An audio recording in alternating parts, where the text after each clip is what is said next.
fast, efficient and affordable business-grade hosting solutions, domain registration, SSL certificates and more. We also monitor and provide website security and update services, website builds, email hosting amongst other sensational products. If you have a question about your web page or your presence on the internet in general, no job is too big or too small. Visit our website today, or better yet, contact us at blueoceanwebhosting.com.au and leave your website issues to us. Big ones, little ones, fiddly ones, powerful ones, the ones for the car or the truck, caravan, boat, mobility scooter, solar system. In fact, for any kind of battery, go straight to Battery Central Ipswich. They'll even help you when you know what you need to power, but have no idea what'll do the job. Battery Central Ipswich, 280 Brisbane Street, West Ipswich, behind the Yellow Building. Expert advice, better batteries, best prices, every day. That's Battery Central Ipswich. Welcome to episode 747 of the Aussie Tech Heads. I'm Jason Oakley and this is Will Tompkinson. Hey, Will. Hey, mate. 747, an aeroplane. Yep. I like aeroplane jelly. BC then. Nothing happened in 747 BC. We're not in England. Or Egypt, or maybe Sumeria. I'm sure stuff happened, but nothing happened here. Yeah. Nothing ever happened here. And it still doesn't. Nothing's changed, really. How about yourself? Doing all right? Yeah, not too bad. Although the weather's gone from stupid to absurd. Yep. We've gone from... We've not really had winter, but we've gone from winter-ish weather, you know, like single-digit nights and mid to high 20s days. Yep. To high teens nights and mid to high 30 days. And then in between the storms have been ridiculous. They're not like just... Yeah, normally when it's going to rain, you look at the radar, you watch it, comes across. Yep. You can hear it coming, and you sort of see it, and it starts off, you get a few spits, and it gradually gets heavier and heavier. And it's been do-do-do-do-do, do-do-do-do-do. It's just like, turn the tap on, and turn off. And next cloud, tap on, tap off. And it's like... Do you see the lightning crack over cane fields? Not from here. And laugh and think this is Australia. We don't have cane fields here. Oh, we cane toads. Did like 100 years ago. The closest cane fields to here would be, you're either going to go south to like Evans Head or north to like Bundaberg. There's sort of nothing in between. But yeah, no, it's just so weird. And they haven't normally this time of year we get a lot of electrical storms. Yep. We don't really get much rain. Other than one or two, the exceptions being they really haven't been electrical. There's been almost no lightning at all in most of them. I hope no more hail. It's been we haven't copped any. Some places have copped smaller hail. Although it's down south, down your way, they had some. Yeah, Coffs Harbour had them about this big. Yeah. Huge. I mean, they're still repairing houses here from last year. Like it was 12 and a half months ago. Yep. That we had the massive storms last year. And the house, like two doors down, is just getting their new roof put on. Like yesterday they started. So, like, they haven't caught up from that yet. Those builders pretty busy. Well, I was talking to one of my customers who's a regular, but he's also working a lot in Springfield Lakes at the moment, which is the other suburb that got drilled 12 months ago. And they're telling customers it could be 5 years. Wow. Before they get to them. And at that point, the houses are going to be torn down and rebuilt because they're going to be water damaged.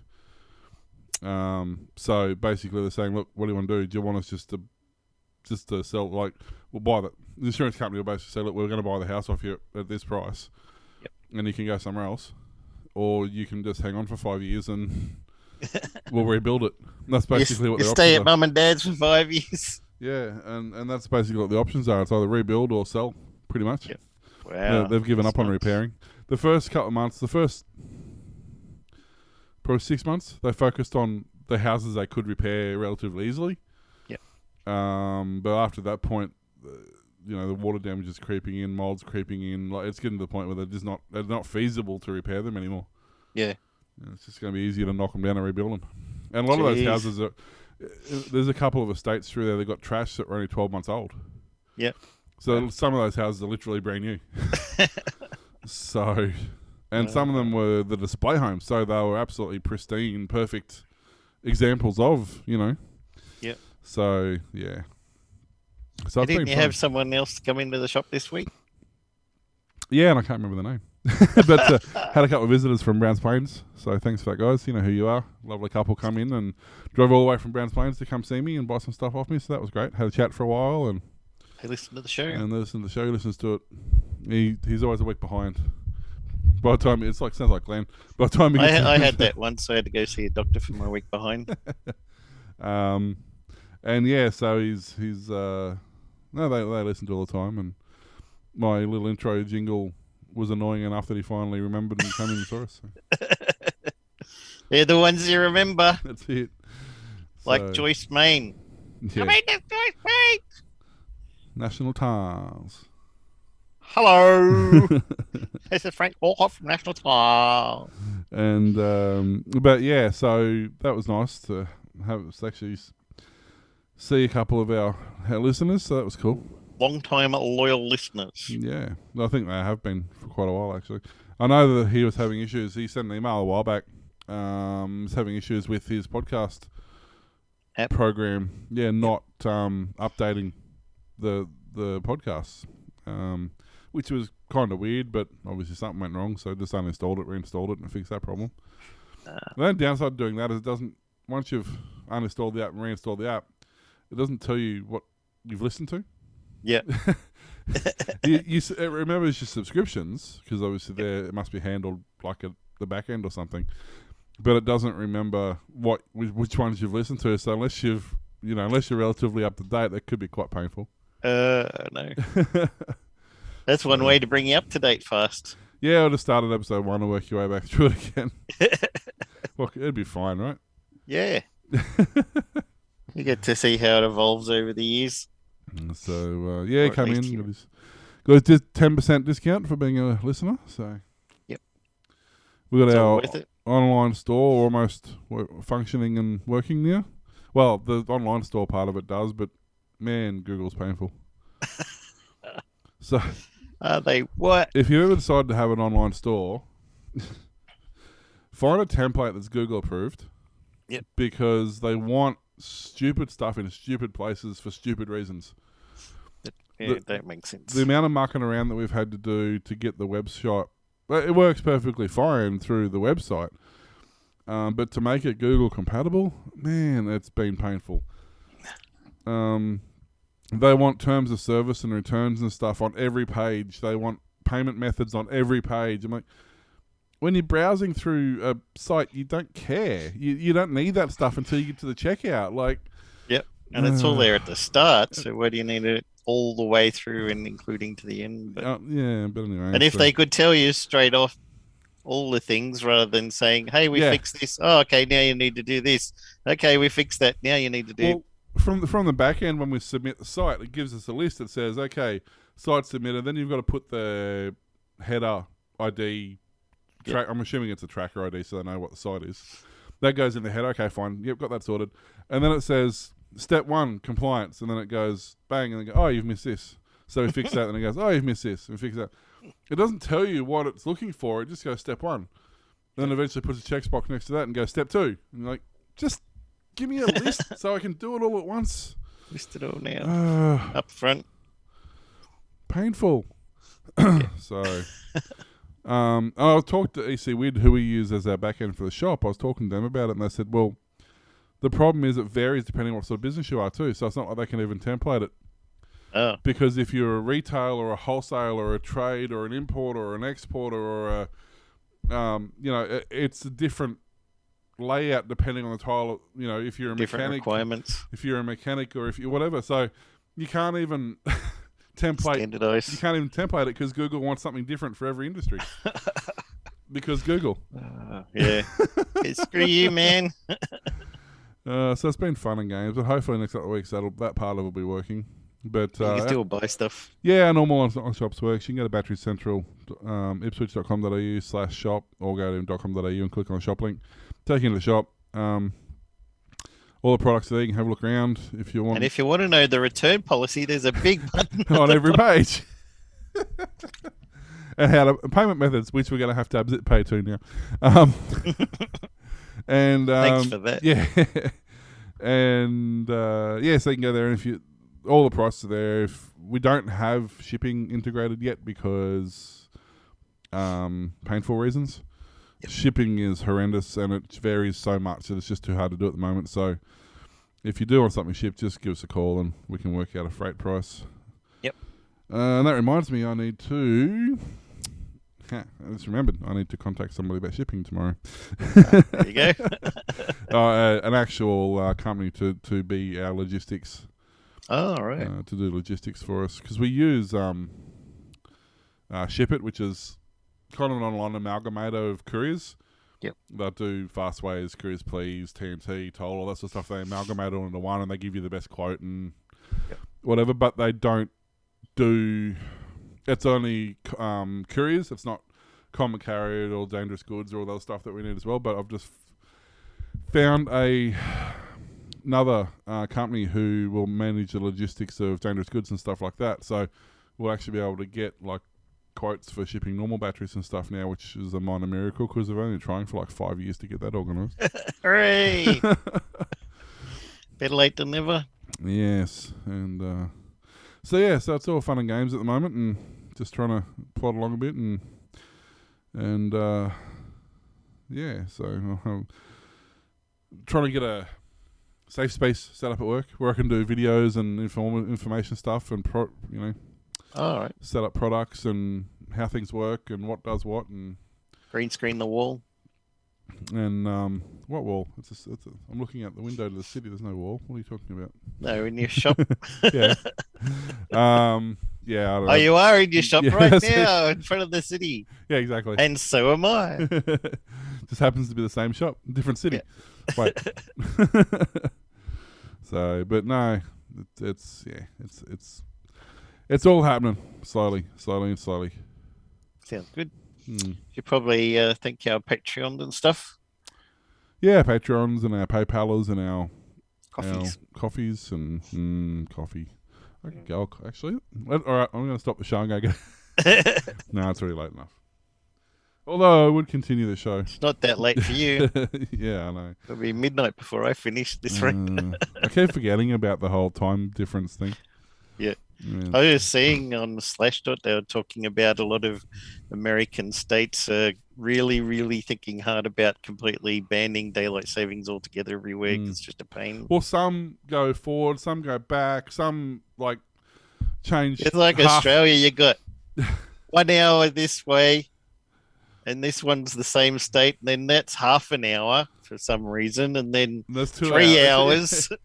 Yeah, it's the same thing in America. Like, and there's some states that are in the same line don't do it, so you can have time discrepancies even though they're on the same time platform. And I honestly, it's just I understand why they introduced it, but with the way society functions these days, it's almost a moot point. Yeah. Like it really doesn't. The idea was you get home an hour earlier, so you had an extra hour of daylight to do stuff. Yeah. But in reality, I mean, it doesn't really. But people have got 2 hour commute times anyway because they have to live out the Blue Mountains because they can't afford to live in the city. Then Yeah. Well, I mean, by the time you get home, yeah, and it only really applies if you're on the coast between Brisbane and Sydney. If you're north of Brisbane and south of Sydney, you get twilight till 10 o'clock overnight anyway, so it doesn't really matter. yeah. Like- My mum always wondered if when I lived in Melbourne for a couple of years and my daughter had a friend over for the afternoon. She said, I'm just going to walk him back home, Dad. I was like, okay. And it was like 9 o'clock at night. He only lived like 3 houses down the road. Mum rang up. She's like, oh, can I talk to your daughter? And I was like, oh, she's just walking a friend home. But it's dark. I said, not here. It's not. here. You think it was like 3 in the afternoon as it is in the mid-north coast compared to down here. It's still daylight. Yeah. What? Yeah, I know. I remember when I was living down in Swan Hill. You could sit outside and read a book at 10 o'clock overnight in the middle of summer. Yeah. It's like, but and it was light at 3 o'clock in the morning. Yeah. So daylight savings are relevant. Like, it's not going to make any difference to that proposition. Yeah, exactly. I don't think and the cows don't care. I mean, it's not like farmers, the ones who actually work. What am I trying to say? The ones who you would think the daylight would make a difference to, like farmers, for example, where they're milking cows, they're getting cows in of morning and afternoon, so they do double milk shifts. The cows don't know what time it is. They can't tell the time. They just want a 12-hour slot here and a 12-hour slot here. They don't care. Yep, they'll turn up. Yeah, they don't care if it's dark or if it's light. They just want to be milked. So yeah, it was. But maybe your solar panels won't charge properly if you get rid of daylight savings. That's how it works, right? Although, what is it? And I know you're being smart, but you kind of actually almost touch on a point there. But the peak time, obviously, peak power period. If you're paying for your power, depending on who you're with, but someone like Amber, you pay as a power. On peak time, you pay more than off peak. Yeah. And then when you do have daylight saving, that can actually help you because it can push the time frame back an hour. So your panels actually eat into that peak period of time more. So you actually do pay less. So that's about the only situation I can think that it's actually beneficial.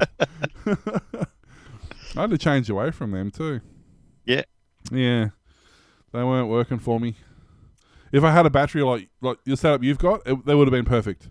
Yeah. But because I didn't have a battery, I was generating so much solar but not getting anything back in return for it. Yeah. So I really needed a battery set up for that, which is a little disappointing because they're really, don't get me wrong, a fantastic company. I love everything they do and what they're about, but unfortunately that particular setup just wasn't suitable for me. Yeah. So I changed to, who did I change to? Oh, what's the name? You should know this better than I do. I changed to another company. Oh, there's Amber saying I've moved away from them. That's helpful. There we go. Alinta. No, not Alinta. Alicia. Alicia? You're telling a story. Apparently. Yeah. Elysian. Elysian Energy. They have a high, well, not super high, it's 8 cent per kilowatt feeding tariff for solar. Oh, yeah. But they don't have the standard 5 kilowatt restrictions that most of them have. So you can output as much as you want. So, well, you can output as much as you want up to 150 kilowatts a month. Right. And I do between 90 and 110. Yeah. And generally I only get paid for like the first 30 to 40 with most other people. So, yeah, you pay $80 a month flat fee, which gets you 200 kilowatts of power, gets you 250 kilowatts of usable power, gets you 150 peak and 100 off peak. Yep. And that's default in the $80. And that's all you pay, and then you pay your feed-in tariff. So if you can feed in 80 or 90 kilowatts, you can actually offset that tariff. So they got 9 cents. Is it 9? Yeah, something like that. Yep. They got a couple of different plans, depending on... 9 for everybody except Victoria that gets 10, of course. I think Queensland, yeah. What was interesting, though, if you're still on the... Was it 50 cent? The old 50 cent tariff? Yeah. If you're still on that, they would honour that as well as give you the 8 cents on top of that. Oh, jeez. Yeah. That's nice. So that was pretty cool. But so we'll switch to those and see how that pans out. But fingers crossed. Good luck. Yeah, they seem. It's not off to a fantastic start, I must admit, because I can't log on to my webpage back end. It doesn't let me in. And when you go click on enter your email address to receive your recovery password, you enter your email address and it goes, we can't find your email address. Oh. That I followed from the email that they sent me. They sent. So, yeah, about that. Few bugs to iron out. Yes. Should we do some news? NBN Co intends to take as many as 6,000 orders for upgrades from fibre to the node to fibre to the premises this month, as its $2.9 billion program shifts into a trial mode.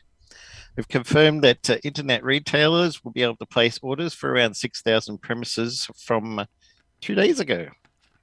The trial will now also be extended through until March 14 next year and encompass around 25,000 premises. The exact number of fibre to the node premises that are converted to full fibre will demand how many of the 25,000 trial spots are filled. Chief Operating Officer Catherine Dyer said that the NBN Co had so far rolled out 3,100 kilometres of new fibre in neighbourhoods around the country under the upgrade program. This is enough to ultimately serve up to 17,000 premises in parts of metropolitan and regional New South Wales, Queensland, and South Australia. Once the trial period finishes in March 2022, she said the NBN Co would open up orders from all retail providers. It's unclear which suburbs and internet providers are participating in the trial phase.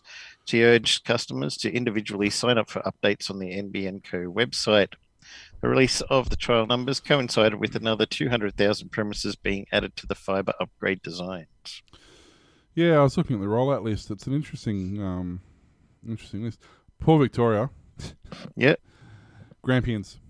And in specifically the Grampians. Yep. Aspley. Just that. That's it. That's all it tells you. It's like in Tasmania. In northern Tasmania.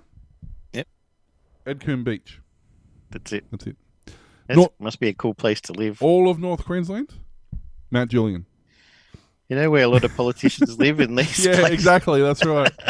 South Queensland, you're looking at East Greenmount, Millmerran. Really? Millmerran? Okay. Clontarf and Nobby, which is like these are in the middle of nowhere, these places. Yep. New South Wales, Mid-North Coast, Bombaree, Woolgoolga, Marchdale, Barrington, Strafford. New England is Wollongara, rather. Not Waggarata. Riverine, Taikata, Gumley, Aura and Atherton. Mm-hmm. South Australia, Yankalila. I'm guessing it's a native name. It's Flu-Riu Peninsula, Yankalila. Limestone Coast, Merak, Port McGonigal, Tarpina, Warralong, Yarl, Lucendale, and Kybolite. So they're very like if you I googled a few of these, not all of them, but they're really like middle of nowhere. I mean, I kind of get it because the rural's been suffering for a while. Yeah, but it's kind of strange that you would specifically pick that place and that place and that place. You know what I mean? Why not pick this place and this area. place and this place and this place and this place? Like it's just like I don't know. Yeah. It's really weird, but yeah. So apparently they're rolling out.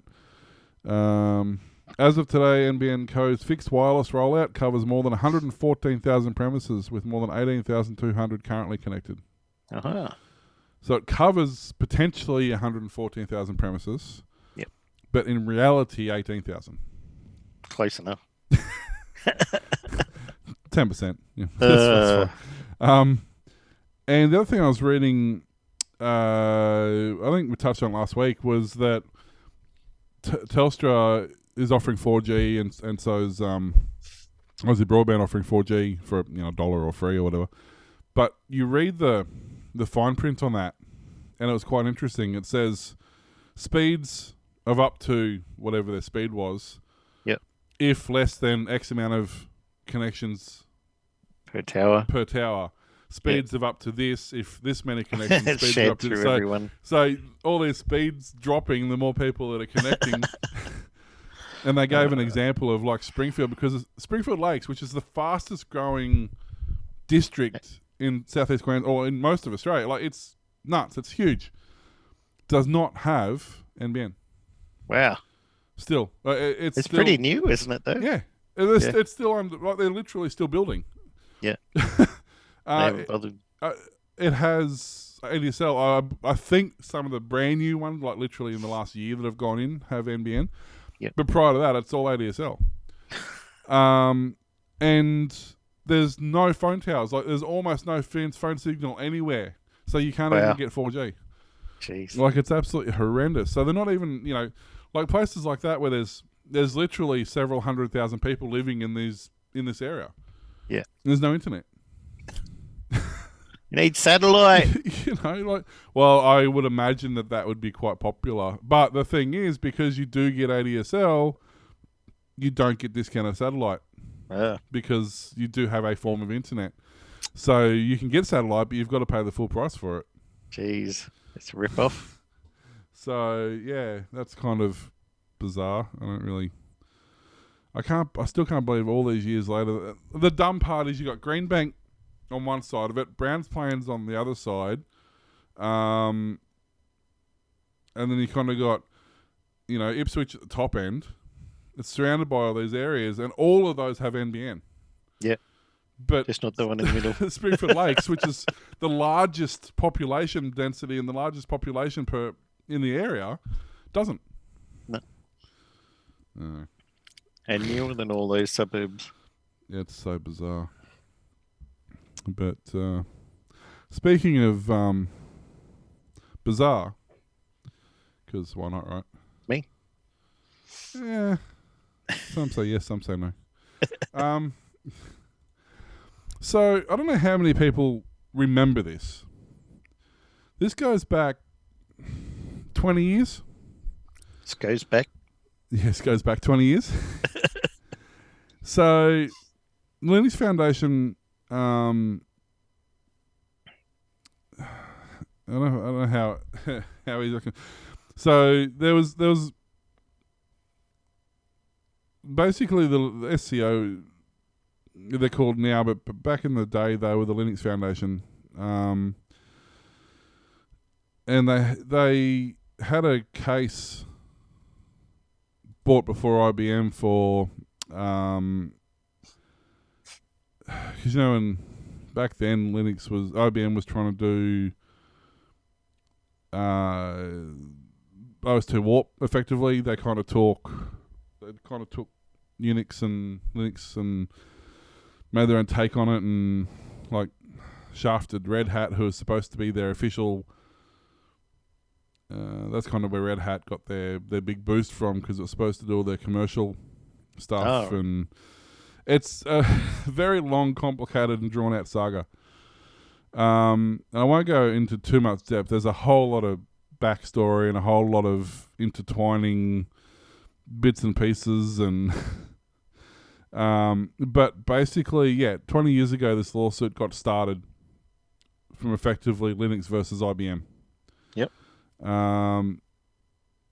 About copyright infringements predominantly. That's basically what it started.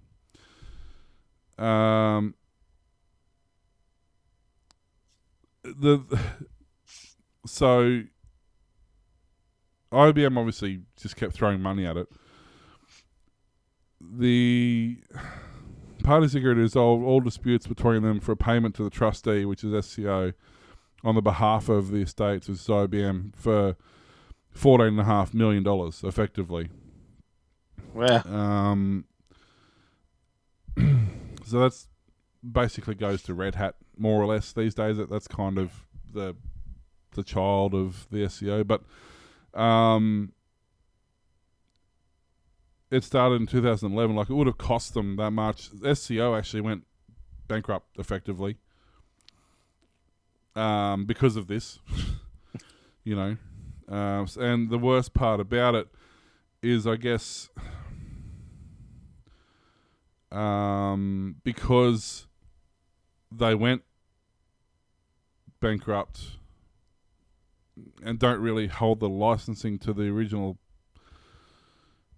software that was originally copied without permission and that the original lawsuit was on, even though they technically awarded the win to SCO, IBM paid them $14.5 million, but they got all the rights to the software that they originally that the original lawsuit was about. So it was right 20 years ago. Was back when I was, I was actually really into, back in 2011, I was really into the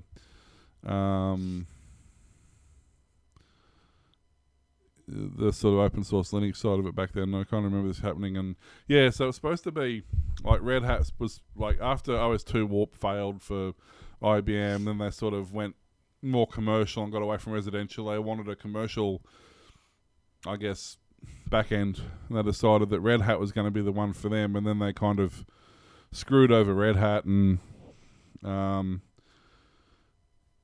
they kind of had set their sights on FreeBSD, and it got super messy. And then I think it was called Sinew, something like that. The company, from memory, it's like XINUOS or something. They kind of took over the management of the court case at one point, and they were after IBM for, off the top of my head, it was because IBM was trying to acquire FreeBSD, which would have given them like the back end to Red Hat and all this other stuff, and it was like a $30 billion sale or something. Would it just have been cheaper and easier just to buy the software from SCO in the first place? But it just goes to show you how convoluted this stuff can get. I remember back in the, I want to say it was the late 80s or the early 90s. Yep. And I can't remember, I don't have the reference material in front of me. I can't remember which way around. It was an Apple versus IBM. Yep. Apple versus Windows. And one way or the other, there was something happened in this court case, and they were told that they had to pay for damages. And the winning side said, well, no, don't worry about paying us. We just want you to run a full-page ad in every newspaper in the world with the words "We're sorry" written on it. And like, if they had have paid, like, say it was IBM had to have paid Apple, I don't know which way around it was, or Microsoft had to pay Apple, but say it was, I don't know, $10 million, settlement. Yep. It cost them like $50 million to run these ads in all these newspapers. I'm like, that's the way you settle an argument.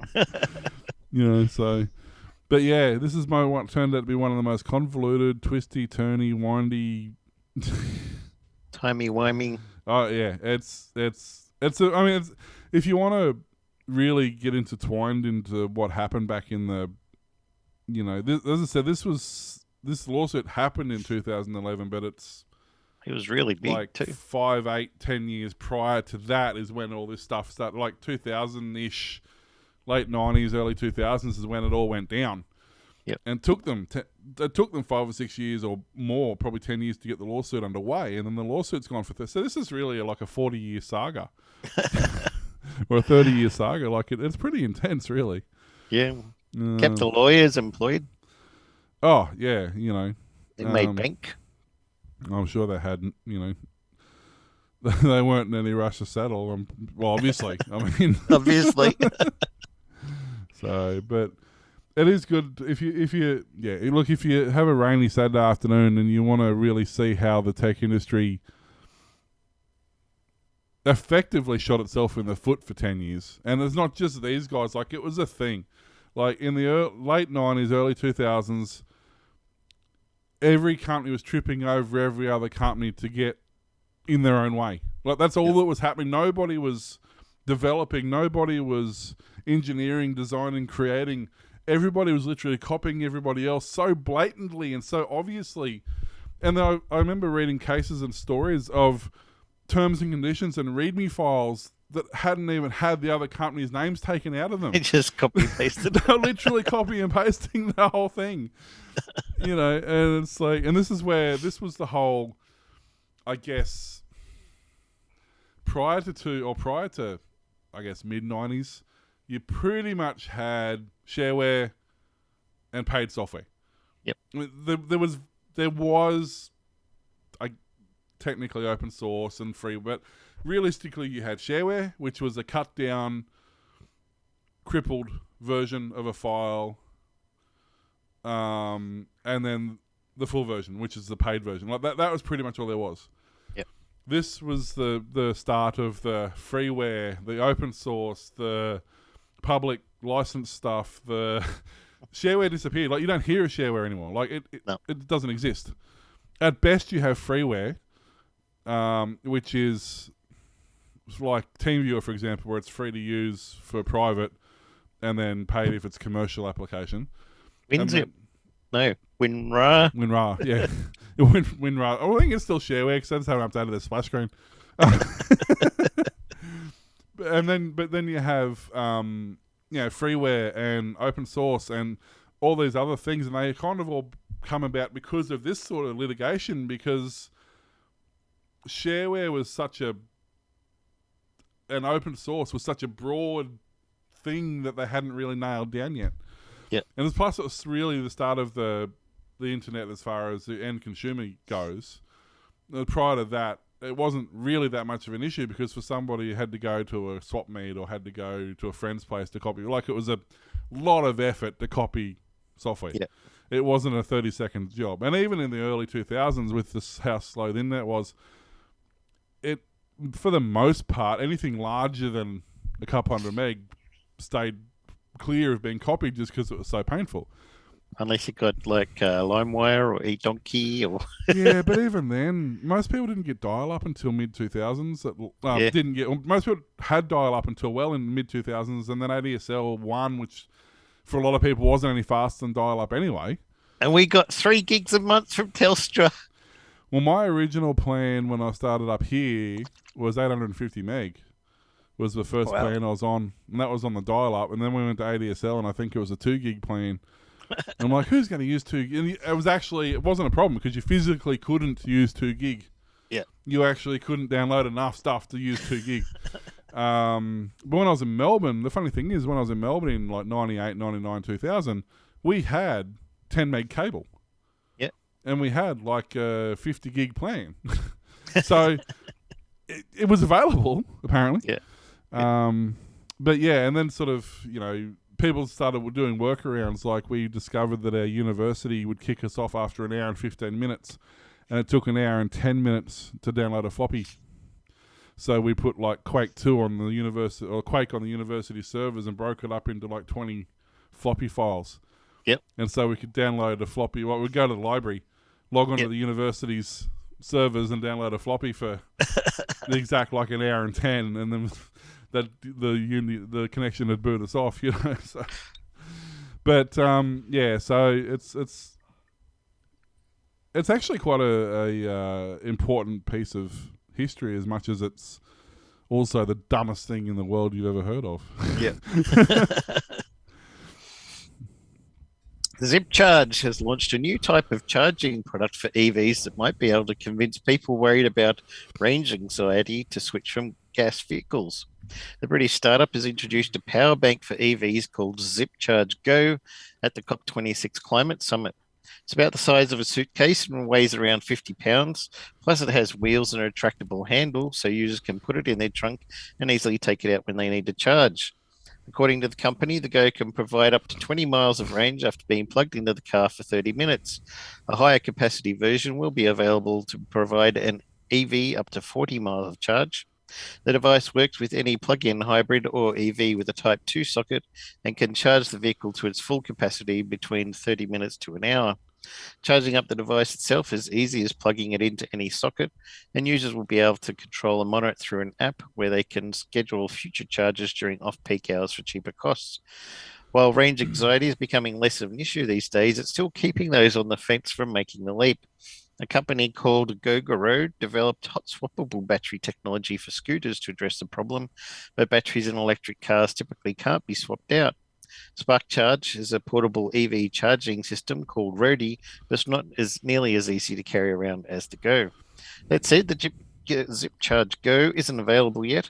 According to Inside EVs, the startup plans to release a 4 kilowatt hour and 8 kilowatt hour version, as well as to start deliveries in the fourth quarter of 2022.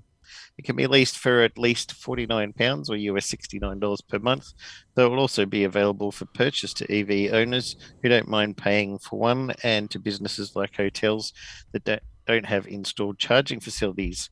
While Zip Charge is yet to reveal a price for it, the Sunday Times driving section says the company aims to sell it for around the same cost as a 7.2 kilowatt home charging port installation. So I'm just doing some quick maths here. 5 k's per kilowatt. What it says, 4 kilowatt. So Yep, 4 or the 8. average EV, it's only going to, I don't know, well, their numbers are well messed up. Because the standard 24, so 120 k's divided by 24 kilowatt battery pack is only 5 k's per kilowatt. So if they're saying it's a 20 kilowatt pack, did they say small one or did they say 40? Where was that? It just says up to 40 miles of range or 20 miles of range. Oh, they didn't have the kilowatt pack size. Well, it said you can get a 4 kilowatt 4 version or an 8 kilowatt version. So the 4 kilowatt one's going to give you 20 k's in an hour, which is not going to do through a Type 2 because the Type 2 connector can only deliver about 3 k's an hour. So it's going to take if you're using a Type 2 connector. That'll go to 3 kilowatts. No, that'll only do 3 kilowatts an hour, which means to use that pack, it's going to take an hour and a half to empty that pack to go 20 k's. Oh, That's useless. Yeah. A 2 kilowatt Jenny would do a better job of that. stick that in the back Be instead. a heck of a lot cheaper. But range anxiety, and here's the thing: range anxiety is not what it used to be. Yep. We have our primary vehicle now, which I never thought it would be. I always thought it'd just be our runaround, but it's turned into our primary vehicle. Is actually the Nissan ENV 200, which we got, and we got the Gen 1, which is a Gen 2 Nissan Leaf, so it's only a 24 kilowatt battery pack, so it's only 130k range at best. Like in reality, it's about 110 if you use the aircon or heater and stuff like that. But you can do 100. I've done 125 in it. Being careful, and that's our daily driver now. Range anxiety is not for the first month you own it. Yes. You're constantly double checking yourself and checking your figures and checking your destination and running numbers through your head and making sure that it is what you think you can do. But after you, especially if you've got regular routes, once you've been doing it for a month or so, you soon figure out what you can and can't do. And there's nowhere here like as long as I've got a minimum 20% in my battery pack, I can get from here to work or here to a fast charger. Yep. And I don't even have a charger at home. I can put one in, but my charger that I bought to have at home, I end up leaving at work and I just charge the car during the day. Now, if I know we're planning on going somewhere on the weekend, on the Friday afternoon, I'll unplug it because it just plugs into a standard 15 amp socket. I'll unplug it and I'll chuck it in the back of the van just in case we go somewhere and I do need it. And I've got a 50 meter extension lead with a 10 amp reducer. Like, I do have Plan B. Yep. But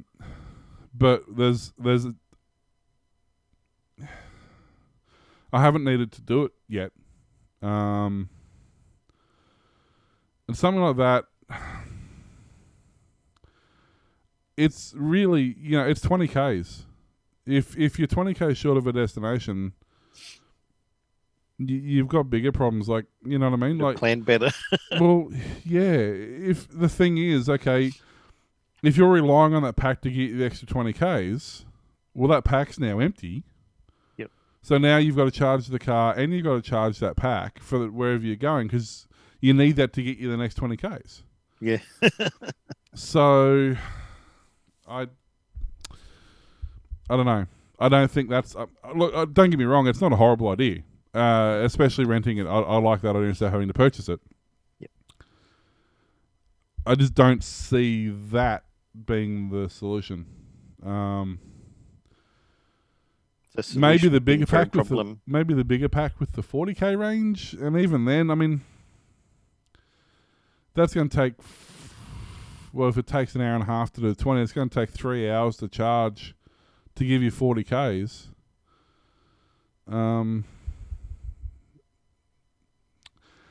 I can see it being handy if you're in an area that's prone to blackouts or something like that.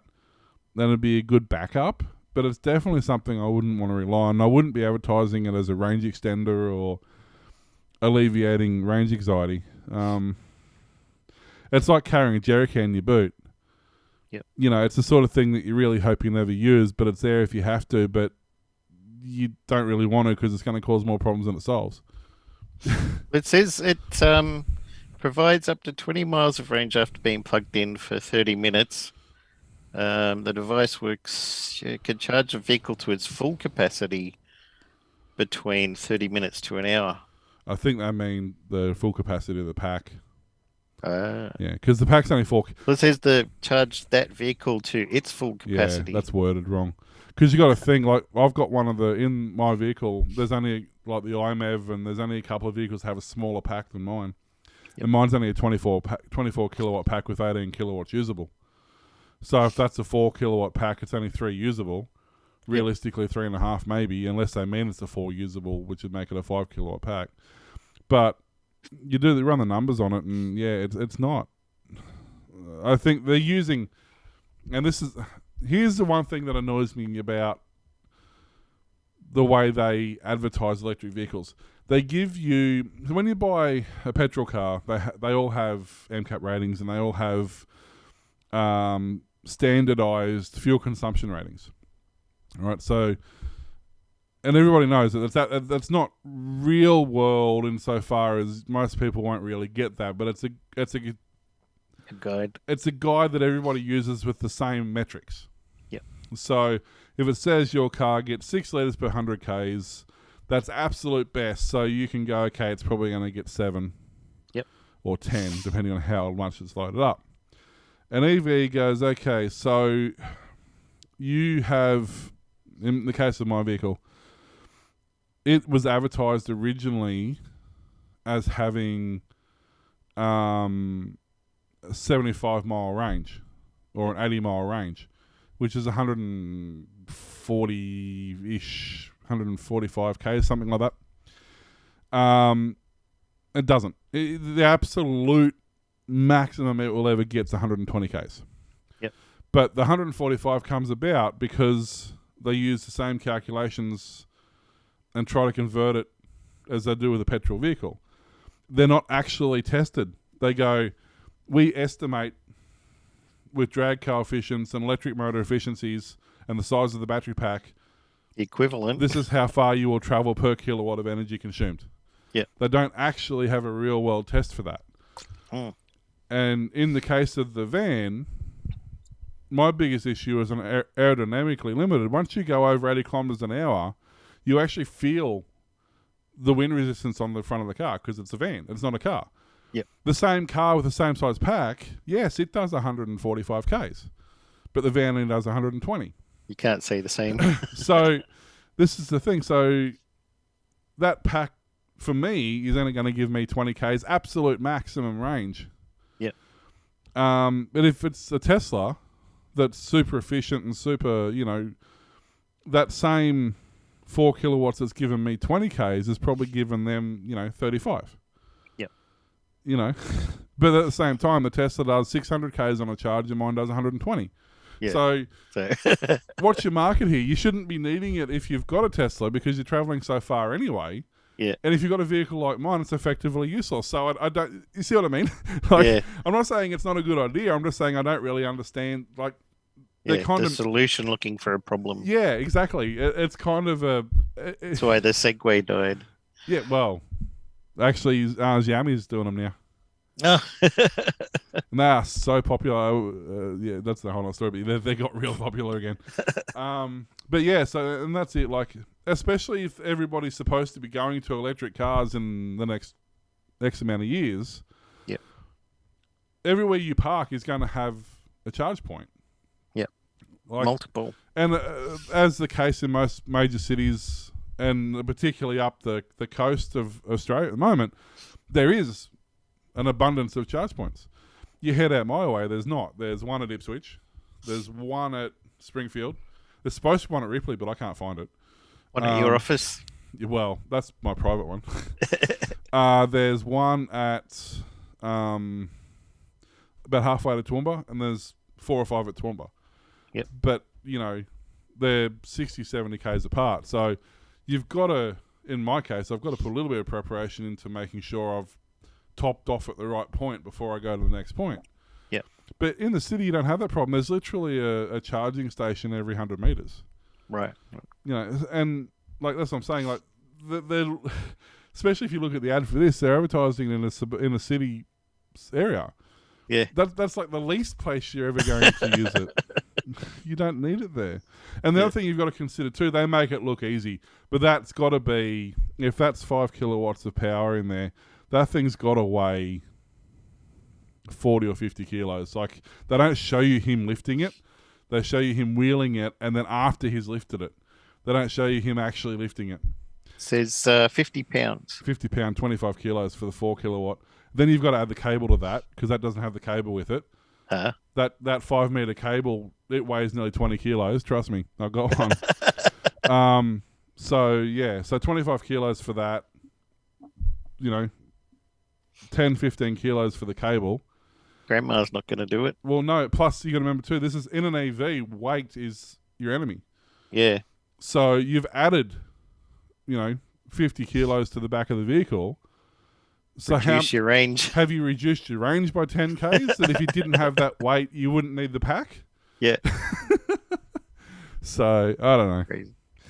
That just seems, yeah. As you said, it's a solution looking for a problem. I think. I think something like this will become an option, but I just don't think we're there yet. Yeah. I think I did see one, and I know people are gonna yell at me for this, but I did see one that was hydrogen powered. Because you can store it ready to use. You can have it sitting there and activate it when you want to use it. And it was something like 20 kilowatts, 20 kilowatt hours. Like, it was a decent amount of charge in a pack about the same size as that. Yep. You couldn't rent it. You could only purchase it, and it was like a $2,000 purchase. But it was literally like a full charge for some vehicles. So It'd be worthwhile. It might have been a way to go. I don't know. But as I said, range anxiety is not that much of a big deal once you get the hang of it. You've got to manage your petrol in your car. Yeah. And if you're anything like me, you never got more than $20 in the car anyway. So you're always got range anxiety when every time I jump in the car anyway. So You're like that person who said that they don't care about the petrol price going up and down all the time because they always only put in $20. Yeah, that's it. Exactly. And I still have the Navara. I'm trying to sell it at the moment, but I still have it. And I jumped in the other day to move it, and I turned the key on, and the fuel gauge went backwards. Oh. I'm like, yeah, okay, I might have to put some fuel in there. Wow. So I know the fuel gauge can go to there before it stops. So, what's the next one? AMD has said it's won Meta Platforms as a data center chip customer, cementing some of its gains against Intel. It's also announced a range of new chips aimed at taking on larger rivals such as NVIDIA in supercomputing markets, as well as smaller competitors including Ampere Computing in the cloud computing market. After years of trailing the much larger Intel in the market trailing the much larger Intel in the market for x86 processor chips, AMD has steadily gained market share since 2017 when a comeback plan spearheaded by Chief Executive Lisa Su put the company on course to its present position of having faster chips than Intel. AMD now has nearly a quarter of the market for x86 chips, according to Mercury Research. After securing Meta, the company formerly known as Facebook, as a customer, AMD now has deals in place with many of Intel's largest customers. It also has deals with Google Cloud, Amazon Web Services, and Microsoft's Azure. But AMD announced plans to take on rivals beyond Intel. The company announced a chip called the MI200, which is an accelerator designed to speed up certain tasks like machine learning and artificial intelligence. The new AMD chip is designed to take on NVIDIA's A100 chip, which, along with other chips designed to speed up artificial intelligence, has helped make NVIDIA the most valuable US-listed semiconductor company. AMD said the Oak Ridge National Laboratory in Tennessee will use the new chip in its Frontier supercomputing system. AMD also took aim at smaller rivals. The company announced a new central processor called the Bergamo that will ship in the first half of 2023. The Bergamo chip will have 128 computing cores, which are useful for cloud computing companies that rent out their chips on a core-by-core basis to outside customers. Ampere Computing, a startup founded by former Intel executives, is pursuing a similar high core count strategy, and this year signed up Oracle's cloud service as a customer. Well, they've got the Threadripper, which is 64 cores. Yeah. So, I mean, why not, This right? would be 128. And it's all on the, is it the 3 nanometer or the 2 nanometer or whatever? It's like really, it's... Oh, right. They don't have that here. Yeah, the chipset's physically smaller than a Threadripper with 64 cores. So, which is good for heat dissipation because AMD's never exactly been efficient about removing heat. Yeah. That's one thing I'll say. I love AMD to death, always have. But damn if they aren't a hot chip. Yeah. You know, you've got to have, like, I've got I like hot chips. the system I've got at work is a old AMD AM2 8-core 4200 or something. Yeah. And sitting there at idle at like 1% usage with a massive, he's got a massive big heat sink and fan on it. And it sits there at like 65 degrees. They keep you warm in winter. So much wasted. I mean, they're a, whatever they are, a 45 watt chip and they're dissipating about 30 watts of heat. So hopefully this might help that a little bit. Super efficient. But I do love the fact that they've continually, like, it's so funny. And I just realised in this picture that she's wearing a mask. But anyway, it's so funny that, like, everyone knocks, especially the diehards, but everyone knocks AMD, you know, the processors, they're not as good and they're not as quick and they don't do this and they don't do that. But in like 95% of real world tasks, they're a faster chip than the Intel. Yeah. Yes, there's a couple of things that Intel do, especially if something is Windows 11. Well, yeah.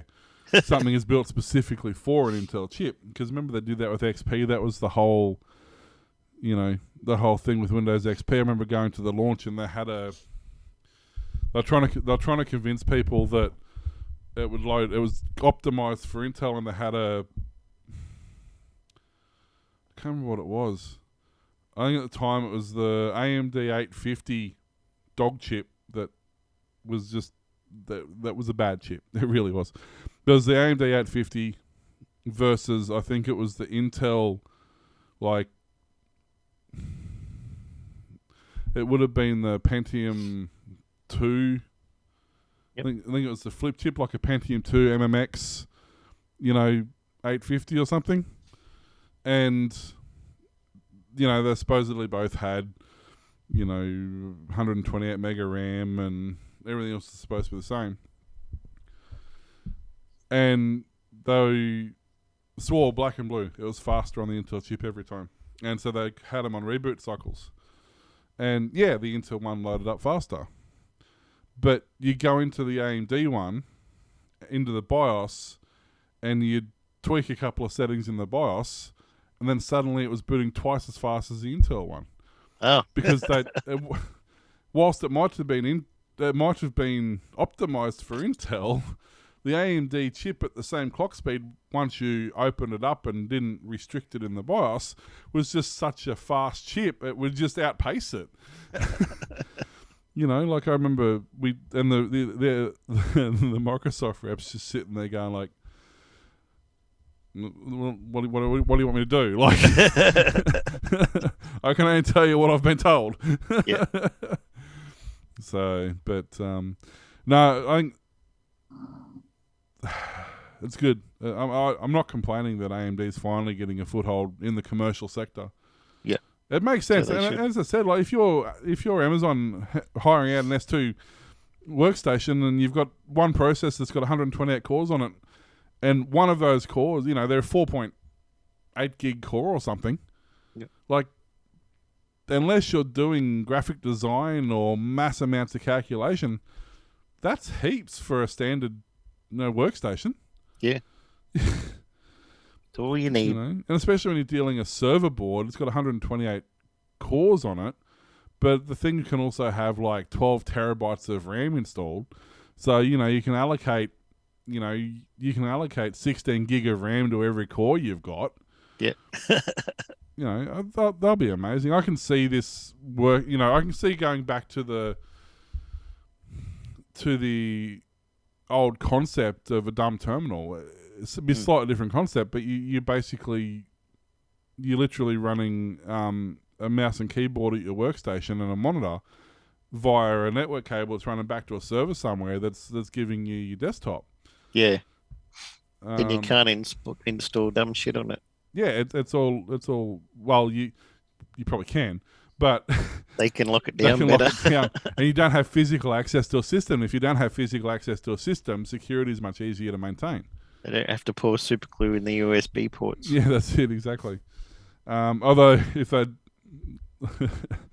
remember a massive blackout at or a massive system down at Centrelink.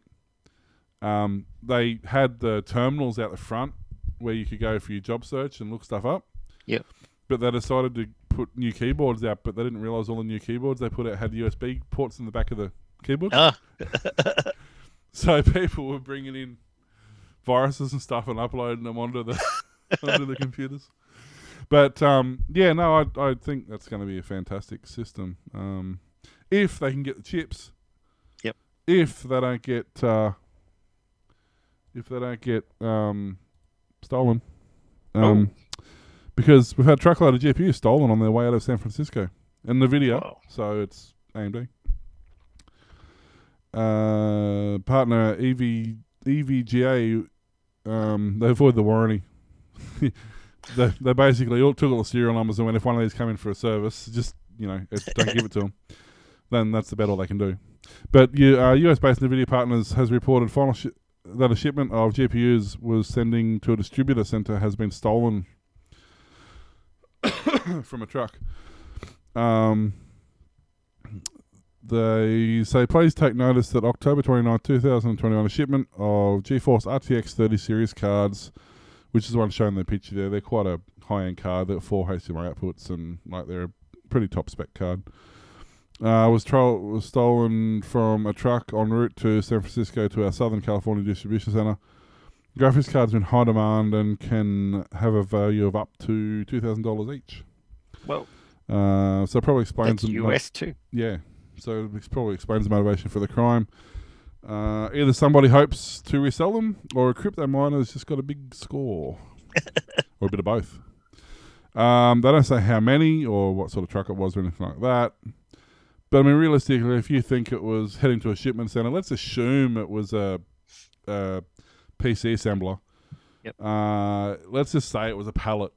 Pallet's 1200 by 1200, and you can go usually up to like 1200 high.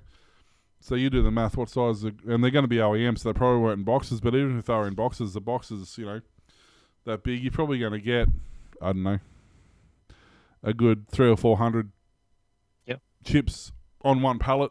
If they're in OEM, if they're not in OEM, probably 1,000 chips on one pallet. So even if it's just one pallet, that's not a bad haul. He then appears to say lay a trap of sorts by telling everybody about it, by pointing out that attempts to register products that aren't stolen will succeed on this page, which requires registration. They're probably smart enough to take fake details when registering. They're also smart enough to use a VPN, most likely. Although if they're unselling, then the person who buys them may not know about that. No. They've created an email address in an attempt to find the culprits. The RTX 30 range is aimed at gamers and content creators, so the heist will make it even harder to score a GPU for those who are waiting on graphics cards. Just keep an eye on eBay. Yeah, pretty much. If you see a 30, what are they? A RTX 30 series for like $200, grab it. Yeah. Just don't tell anybody you've got it. Yeah. Well, somebody did grab it. Yeah, That's well, the problem, right? that's why it's $200. Yeah. But I said, take it. Just don't tell anyone you've got it. But yeah, so we're doing the whole Fast and Furious thing now. Yep. It's I mean, it was a matter of time. Realistically, let's face it. Like GPUs have been at a premium for what, nearly 2 years now. Yeah. And people have been stuck at home for what, nearly 2 years now. So The numbers add up. yeah, it was only a matter of time till this sort of thing happened. You know, it's not just GPUs that are in short. Well, but we're talking about this today. How can something like a GPU or a main board be having chip issues, and yet things like RAM and SSDs are the cheapest they've ever been? Yeah. Like I stupid bought one. cheap, like ridiculous cheap. How, you know what? $68 for 480 gigs. Yeah, and I think we're watching, like the 2 terabyte ones are like $112. Yeah. You know, that's nuts. So I don't really like. Yes, okay, we have. I wonder if the two are related. But I wonder if there's an oversupply of like SSDs and memory now because people aren't buying full-on gaming systems like they were. Therefore, they don't need heaps of storage and massive amounts of memory. So there's an overstock of them. Could be, yeah. Because NASA's have gone up. Monitors have gone up. Nux. So they're stupid expensive at the moment. And yet memory, spinning disks and SSDs and M2s have all come down. Even motherboards and processors have come down. Yep. To the point where, like less than $100 for a high quality motherboard, and most of the, like an i7 processors are starting at like $120 now. Nice. So I don't. So I can build 3/4 of a system. Just no graphics card, unless you get it on eBay for $200. So yeah, but power supplies have gone up. Huh. What was I looking at? I don't know what they're called. They had it was a rip-off of the Apple bar, but they make a USB one that sits below your monitor and it's got little icons and... Oh, right. Touch bar, yeah. Yeah, they've gone up. They're like doubled in price. Wow. The Streamios, whatever they're called, the things that all the streamers use, the Blackmagic control pad things, yep, they've like tripled in price. Wow. So, routers, modems, switches. Man, switches have gone up. I bought a 16-port switch for work for the security cameras, so they're power over Ethernet. And I had looked at it a couple months earlier when I was looking at designing the system, and the same switch was, I think it was $120. Yep. And then a couple months later, when I actually designed the system, I was buying the parts for it. It was like $400. Whoa. So whatever the chips are that are in short, they're obviously very, very selective. Which ones? Yeah. Well, I had a lady come in today seeing if there was anything I could do about the remote control for a Volvo, because Volvo can't get replacement key fobs. Oh. Because there's none available because there's no chips for them, apparently. Not even missed a minute. So there's aftermarket ones, which is what she came to me to find. Yeah. Because she went to Volvo and they wanted $900 if they could find one. That's what happened to me with my last car, the little Honda Jazz. They wanted like $200 or $300, and I just took it to Mr. Minute, and he took it out, put another one in there, and he goes $35. Yeah. The Mr. Minutes were like $300.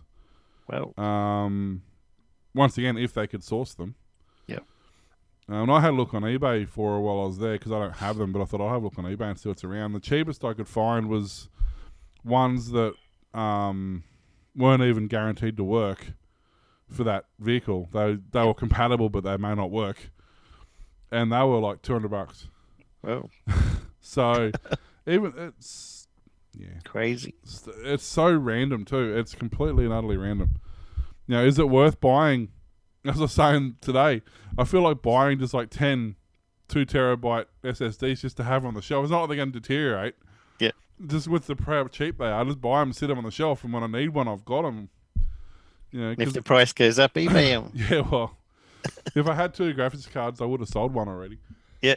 Because I paid $700, I think, for these. I know. Yeah, I only paid $700 for these graphics cards, and I've seen them on eBay second hand. Ex-mining cards, they've had a much harder life than mine. I've seen them for $2.5.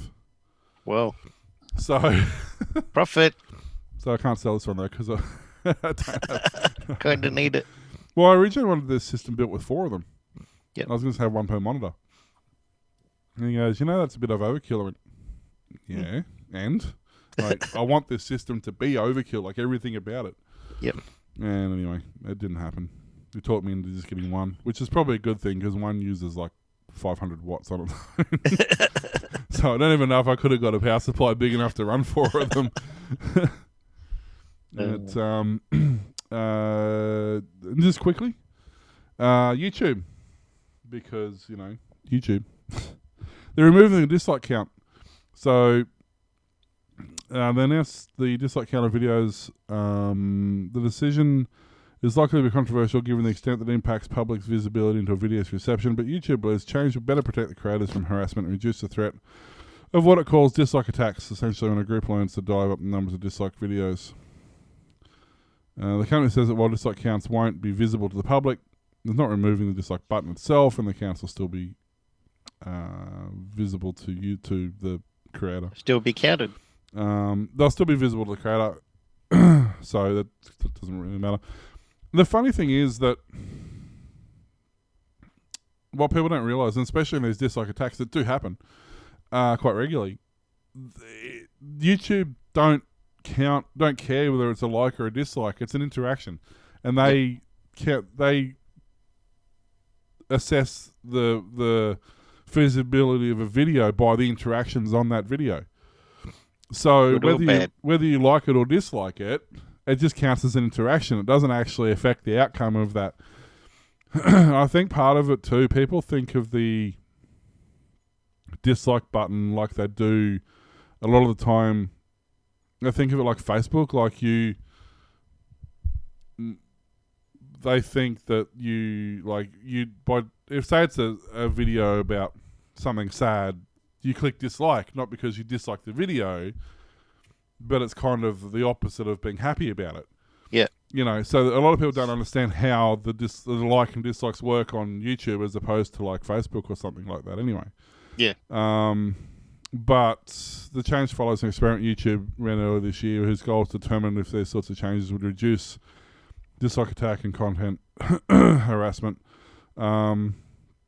YouTube said it also heard from smaller creators and others who are just getting started the platform. They felt they were being unfairly targeted by dislike attacks. And the experiment confirmed this was true. Creators of smaller channels were often targeted by larger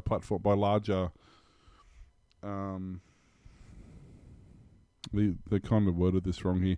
They make it sound like a larger channel is disliking the video. It's not so much a channel, it's often the people who view that channel watch something because you get recommended something similar. It's either not as good or the content's not as good or whatever, so they dislike it. Or sometimes a content creator is with a group, an interaction group who they all work together to bring up their views and bring up their channel All their stands, yeah. And that group sometimes has been known to attack smaller channels that are infringing on their territory, as if it's like a gang war thing. Yeah. So they're going to. I also heard that they're going to get rid of the. They did it a couple of years ago. They got rid of the subscriber numbers and the video counts, video views over an X amount. So once a subscriber, it won't say, 1 million, 1.25 million. It will just go 1 million, 2 million, 3 million for the subscribers. Oh, right. And like the views will go, they'll get to like 100,000 views and it just won't go any further. It'll just stay there. Yep. But you'll see it on the back end. You see it on the back end, yeah. You see that stuff. But a lot of it's to stop people trying to work out people's income. Right. So an interesting quirk with YouTube, you can openly discuss, according to YouTube's terms and conditions, you can openly discuss how much money you make on YouTube as long as what you state is the accurate figures. Right. So you can say, look, that last video, I got, 100,000 views, and I earned, $10,000 off that last video, but I only got $4,000 from the YouTube watchers, and I got $6,000 from my third party sponsorship. So you've got to break. You've got to say, you can't go, oh look, I earned 10 grand off those last couple of videos. Yeah, you're not allowed to do that. Break it down. Yeah, if you, it's a really weird policy, but I kind of get why they do it. You don't have to discuss it at all. It's completely private. But if you are, you have to be accurate in what you're representing. Yeah. Which is kind of good. It keeps people honest, and it lets. I think a lot of it was coming out with third-party advertising.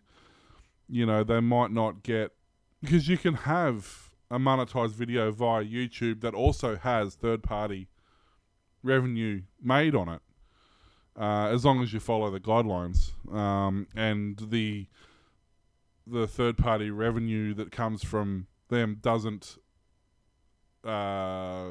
clash with what YouTube wants to put on ads for it. I'm not sure how they work that part out, but yeah. So I thought that was an interesting thing. So they're going to so that's why they're going to remove the views and they're going to remove the subscription, because obviously the bigger the subscription numbers you have, the higher per view revenue you get. So by not making those figures public, a lot of the metrics websites won't have the information required to guess what people are making on YouTube now. Because people have been harassed, like, you make $100,000 a year off. What do you care? What would you know about being broke? And it's like, well, not necessarily. That one video might have got 500,000 views, and everything else has got 10,000 views. Yeah, or you get somebody like Mr. Beast who gets 25 million views on every video, but he also spends $5 million on every video. So, like the one where they gave away a Lamborghini the other day. That was cool. Mm-hmm. So, yeah, but interesting to see if other platforms follow suit in this regard. We shall see. Thanks for listening to Aussie Tech Head Show. We can be found at Facebook, Twitter, YouTube, Patreon, and Coffee. Email us Will or Warlock at aussietechheads.com.au and go to aussietechradio.com. 24/7 back-to-back of tech playback of tech-related shows. See you next time. See ya. Oops, that's the wrong button. I've done it all again. Hang on, here we go. Let's try this again. It's raining tacos from out of the sky. Tacos, no need to ask why. Just open your mouth and close your eyes. It's raining tacos. It's raining tacos. Out in the street, tacos. All you can eat. Lettuce and shells, cheese and meat.